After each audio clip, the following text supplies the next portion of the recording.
college football. Week 1 is complete for the Big Ten. This is going to be a weekly review of the week that was and also a look ahead at the week that is coming.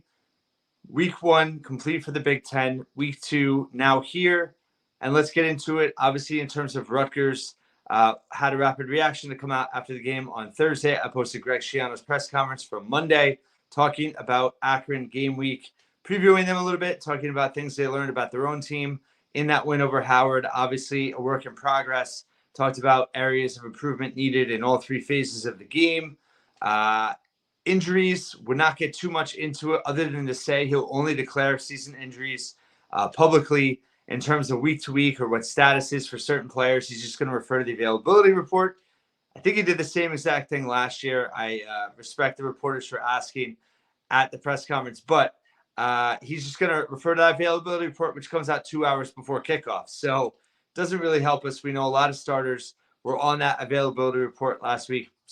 Most played, Wesley Bailey and Flip Dixon, along with Tyreen Powell. Those are the 3 big defensive starters that missed the game. Akron coming off a 52-6 loss at Ohio State this past weekend.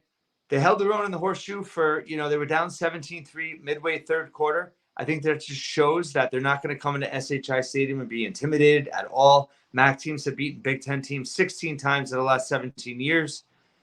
They lost their starting quarterback at one point. Taj Bullock came in, Virginia Tech transfer, New Jersey native, former Rutgers recruit. So Schiano said they're going to be prepared for both quarterbacks. So it remains to be seen what happens there. But they ended up getting blown out 52-6. But like I said, it was 17-3 in the horseshoe, midway third quarter. That certainly is, I think, telling with Joe Moorhead's team. Schiano talks about the physicality. We'll see how banged up they are from that game. But you can't snooze on any MAC team, no matter what. So Rutgers got to take care of business on Saturday. Obviously, let's get into the rest of the Big Ten. The only loss in the Big Ten, 17-1. New look Big Ten. Pac-12 teams now part of the league. Only loss this past week was on Thursday night. Minnesota at home, missing a field goal to win it. And then fireworks went off regardless. Kind of embarrassing. PJ Fleck, a lot of people think maybe he'll be under the hot seat if they have a bad year. Not a good start. Minnesota fans clamoring for Ethan Kaliakmanis on social media. Offensive coordinator there, just scheme-wise, I don't know. They seem like a mess. Their quarterback is Brasmer, who was well thought of and sought after in the transfer portal. So we'll see how they end up. They come to Piscataway first week of November. Monster game for Rutgers. Have to win that if you want to have the special season you want to have. Illinois wins 45-0 against Eastern Illinois. Not much to talk about there. Friday night, 2 interesting games. Michigan State, Wisconsin. Both did not look great. Michigan State and Jonathan Smith's debut squeaked by Florida Atlantic 16-10 at home. That was a close game the whole way. And Jonathan Smith's a very good coach. I think he'll be really good for Michigan State. But they have a lot of new players, and I just think it's going to be a struggle for them this year. Rutgers plays there Thanksgiving weekend, hopefully to cap off what we all believe will be a very, very good season. And that would be a key road win for them. So we'll see. We'll track Michigan State, obviously, all season. And then Wisconsin, in a tough MAC game, beat Western Michigan 28-14, was trailing 14-13 in the second half. Tyler Van Dyke, the transfer quarterback from Miami, was just okay. Ches Maluzzi was back for them at running back, had a touchdown, 74 yards. So Wisconsin, grinding things out. They come to Piscataway, second weekend of October. Obviously, that's a monster game for Rutgers. We'll see how Wisconsin looks the rest of the way. I mentioned Ohio State, Akron on Saturday. Also, Oregon struggling against FCS Idaho at home. Number 3, Oregon, 24-14. I think week 1, you got to survive. You got to win. But you can't really judge teams off of 1 week. You can't overreact. I just hate week 1 reactions in college football, plus or minus. So we'll see what happens. But I think you got to give it 2-3 weeks to really see things shake out. End of September, you really know where teams are projecting and how they look going into it. But football is football. Injuries change a lot of things. So lots still to be said there. But Oregon, a little bit of surprise, not winning by a bigger margin against Idaho. Penn State went on the road at West Virginia, won handily 34-12.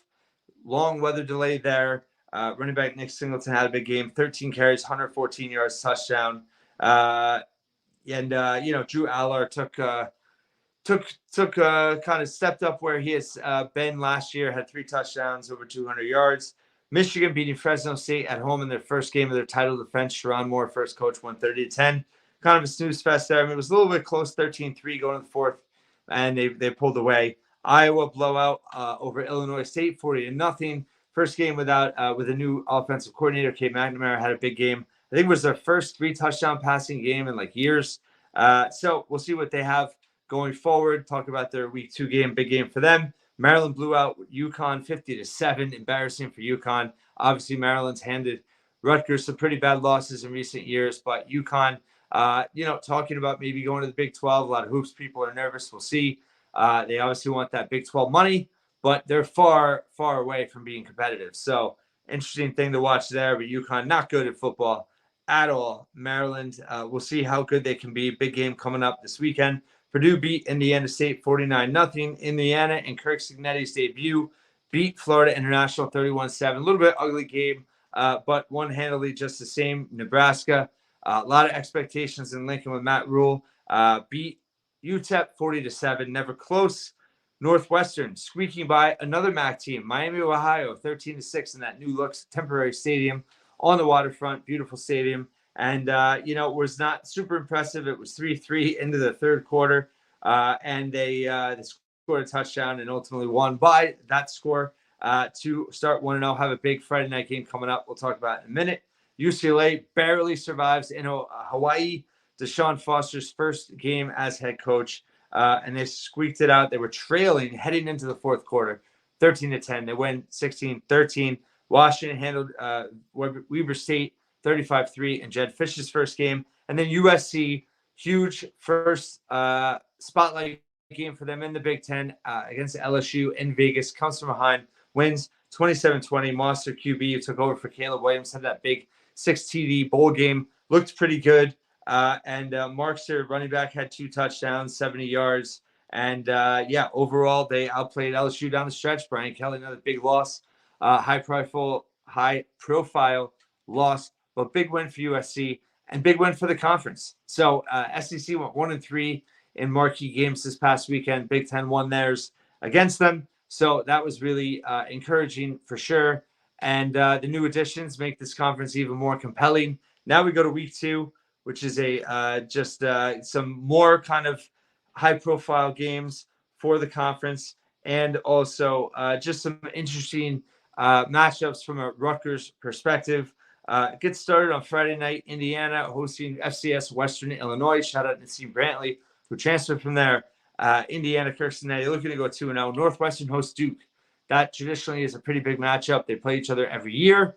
That'll be at Northwestern. Both teams 1-0. So big game for the Wildcats on Friday night. And then Saturday noon, Michigan hosts Texas. Texas number 4 right now. Michigan number 9. Obviously, Steve Sarkisian, old friend Kyle Flood, going to the big house. Huge statement opportunity for Michigan. Texas, high expectations there for sure after making the playoff last year. Both teams have a lot to prove. So that is a marquee game for the conference and for college football. Penn State hosts Bowling Green, another MAC team. Rutgers hosts Akron, as we discussed. Noon, SHI Stadium, BTN. Minnesota hosting Rhode Island. Iowa State, big rivalry game there in Iowa City, Kinnick. Both teams start 1-0, so huge statement opportunity for Iowa. Maryland hosts Michigan State. It's the first conference game of the season, only conference game of week 2. Maryland 8-point favorites over Michigan State. I forgot to mention Iowa's 2.5-point favorites. And then Michigan is actually 7-point underdogs at home as defending champs against Texas. That's fascinating. We'll see what happens there. But in terms of Maryland, big opportunity to start 1-0 against the Michigan State team. Didn't look too good. Week 1, Washington hosting another MAC team, Eastern Michigan. Big favorites there. Wisconsin hosting FCS South Dakota. Another compelling matchup in the Big Ten Week 2 is Kansas, number 22, visiting Champaign, Illinois. Huge opportunity for Brett Bielema and that team. Looking to go 2-0 would be a ranked win for them. Kansas, 6-point road dogs in that one. Ohio State hosts Western Michigan. Another MAC Big Ten matchup. And then Nebraska, huge game against Colorado. NBC, Peacock, Colorado escaping North Dakota State this past week. I walked through by the Port Authority every day for work, 6 a.m. Friday. They had this huge changing billboard, and it just froze on a close-up of Shadir Sanders Coach Prime's son, quarterback, for like 45 seconds. And they've been doing this rotating billboard with the Olympians, and it was really cool. And it was like every 5-10 seconds. And this one was just frozen on him. And they did it a couple of times as I waited for the light. I kind of saw it walking up, waited at the light, 2 full intervals of like 30 plus seconds each. And you know what? Colorado's got to prove something. They went 4-8 last year. They go to Lincoln. Nebraska has a lot to prove. But that's a huge game for both programs, and that's prime time. So we'll see. Obviously, from a Rutgers perspective, if Nebraska can win that game, that would be huge. And then Oregon hosting Boise State, USC hosting Utah State. Both should obviously win that. Let's talk about Virginia Tech losing at Vanderbilt in week 1. Kyron Drones appeared to be cramping, left the game late, tried to come back in overtime, could not. No word really. I tried to look around. I don't know if he's injured. I don't know if it's just that cramping. It was a very hot day. But huge loss for Virginia Tech. Very disappointing for their fans. A lot of hype there. And obviously from a Rutgers perspective, you know, it kind of stinks. They lose that game. Takes a little bit of luster off that visit to Blacksburg on the 21st. But it also means that if they lose that game, it doesn't look as good. It doesn't mean Virginia Tech can't regroup and have a really good year. But from a Rutgers perspective, you wanted them to be undefeated. But it doesn't matter because if you go in and you win, you win. And that's what they have to do. They got to take care of business. And, you know, there's a lot that happened in week 1. And a lot different stuff will happen in week 2. And it might change your mind. I'm not going to do power rankings yet or anything like that. I'll probably do something at some point. Maybe tiers of the conference. I kind of like that better sometimes, especially with 18 teams now. By the way, shout out Ron John wearing my tie-dye T-shirt. Beach shirt that my kids picked out for me. So end of summer here, Labor Day, late Labor Day. What I'm going to do is every week get this out, probably Sunday night, early Monday morning, recapping the week that was, previewing the week ahead. And we're into it. Shiano has his week 2 press conference. We're underway.